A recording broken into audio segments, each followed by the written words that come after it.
à partir du 12 le président mën na allègrement supprimer dissoudre l'Assemblée nationale mais préoccupation ñu bari mooy la suite vers novembre war nañu démarrer les sessions octobre war nañu démarrer le marathon budgétaire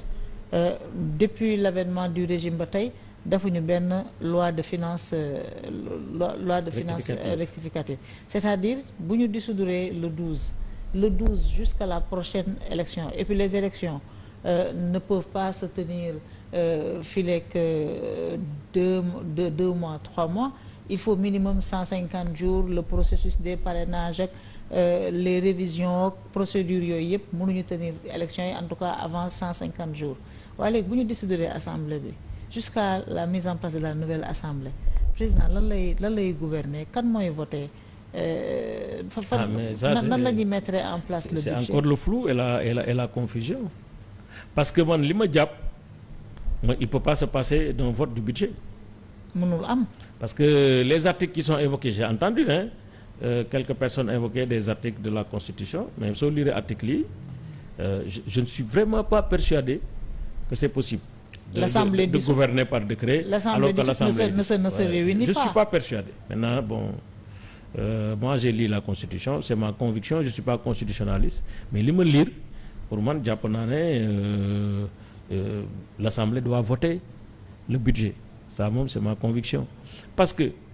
loolu la dëkk di jariñ c'est-à-dire le fait de reconduire par décret mais c'est une exception. Mais on n'est pas dans ces situations mais et puis c'est ça quoi c'est-à-dire que dafa la ne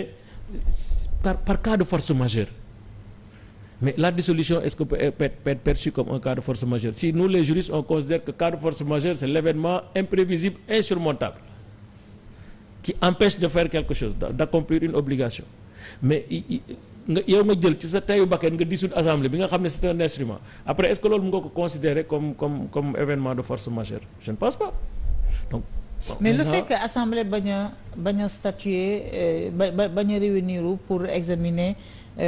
pour faire le débat d'orientation budgétaire le fait que mu soumettre un projet de loi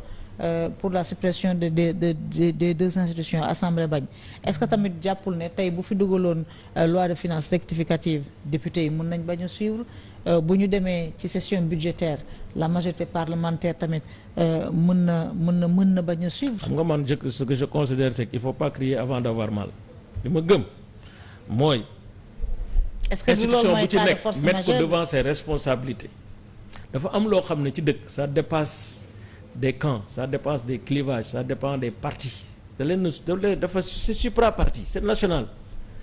une loi de finances rectificative qui doit permettre au président de la République de faire fonctionner le pays dans le bon sens man gisuma député majorité du ko bañ. non je en tout cas gisuma député ci sunu majorité bu ñu ne loi de finance a ngi nii président de la République bi soog a ñëw dafa xool ci seen budget bi ngeen voté yéen 2024 mu gis ne am na ay réorientation yu bees yu mu war a xool am na ay dépenses yu mu war a supprimer am na ay postes budgétaires yu mu war a yóbbu fii gis ne am nañ ay dépenses yu bees yoo xam dañ ko war a def obligatoirement dafa war a réorienter dépenses yooyu ci leneen gis ne am na ay recettes yu bees yu indi ci Sénégal dañu war a xool recettes yooyu ngeen adopté ko comme ça mu mën ko dugal ci budget généralu état bi Sénégal nga ne doo ko fa dugal man du ma nekkoon député loolu du ma ko def c'est-à-dire même bu ma nekkoon ci guerre ak ñoom parce que même dans la guerre il y a des temps de je sais pas yow boo xam dañuy taxaw ñu jël malade yi dem faji leen et cetera donc te ñun nekkuñu ci genre guerre boobu sax à ce niveau on est peut-être dans des alertes pour dire respecter les institutions respectez-nous mais le président de la République peut-être que sax même suppression bi su woon président assemblée nationale avant mu ko yónnee ne ko man daal sama conviction lii la woo président parti yi nga xam ne plus ou moins ils sont représentés à l'Assemblée nationale woo les présidents de groupe parlementaire yaakaar naa ku président de la République ñëw toog ne la lii laa bëgg nga may ma parce que Sénégal fii la toll même peut-être sa conviction bu fa toll woon mais mën nga ko may boo ko deful nag suba ku ñuy ngàbb dañ naan yéen président yow wax ak yéen ñaan leen lii ngeen bañ mais kon yéen a tooñ parce que président de la République ci sunu dëkk mooy c'est le père de la nation am na loo xam ne mën nga ko may te du wàññi sa yëf dara. mais il y a un parlementaire d'ailleurs qui me fait remarquer que président il peut avoir recours à une loi d'habilitation pour. waaw mais day fekk assemblée habilité la voilà. mais il faut que l'habilité mais si l'assemblée n'est pas là pour habiliter kay ordonnance moom il faut loi d'habilitation moom ngay jël ordonnance mais si l'assemblée n'est pas là pour habiliter ki koy habiliter. mais est-ce que vous avez souvenir d'une situation pareille dans l'histoire honnêtement mosuma gis bon maintenant les historiens de droit constitutionnel là ñoo la mën a wax parce que droit dafa yaatu de man Omar mën naa la wax sama moo tax ma ne la li ma gëm ci li ma lire article mën na am peut-être li ma gëm ak constitution bi ni ñu koy interpréter ak ni ñu koy defee c'est les constitutionnalistes bu doon droit des obligations wala droit des sociétés moom mën naa la ne lii mooy dëgg xar ci suma tànk tubéy peut-être parce que loolu laa xam mais li ma jàkk ak li ma jàng ci teef yi jàpp naa ne assemblée nationale et puis moo gën a rafet c'est-à-dire ban urgence moo am pour nga dissoudre assemblée avant le vote du budget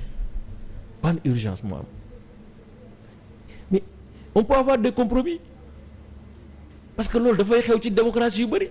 nga ñëw ne bon voilà budget bi laa bëgg a def ñu xool ñu ne ñun suñu sensibilité c'est une sensibilité sociale mais ñu ko ci suuf. nga ne mu échoué est-ce que amul ay waxtaan yu am ci suuf bon je ne sais et qui n'ont pas abouti parce que dans ces prévisions le président de la République prévoirul woon léegi pour dissoudre li nga xam ne moom mooy non je te dis encore une fois lii moom test la rek c'était pour mettre en mal l'Assemblée contre les populations du acte bu ñu gëm penser ne voilà di non c'est un test c'était pour communiquer sur les résistances de l'Assemblée nationale par rapport à la volonté du pouvoir exécutif c'est un peu ça mais mënu non parce que ni ñu ko defee bu doon par c'est un acte réfléchi de conviction mais dina am démarche bu lal affaire bi dina am benn waxtaan bu ko lal parce que nag war nañ mën a toog di waxtaan le dialogue mais dañu war a toog di waxtaan même si on n'est pas d'accord mais loolu c'est le minimum donc pour man gëwuma ne c'est un acte qui est fait dans un objectif qui est sain non c'est l'objectif poursuivi n'est pas sain il y a quelque chose qui explique tout cela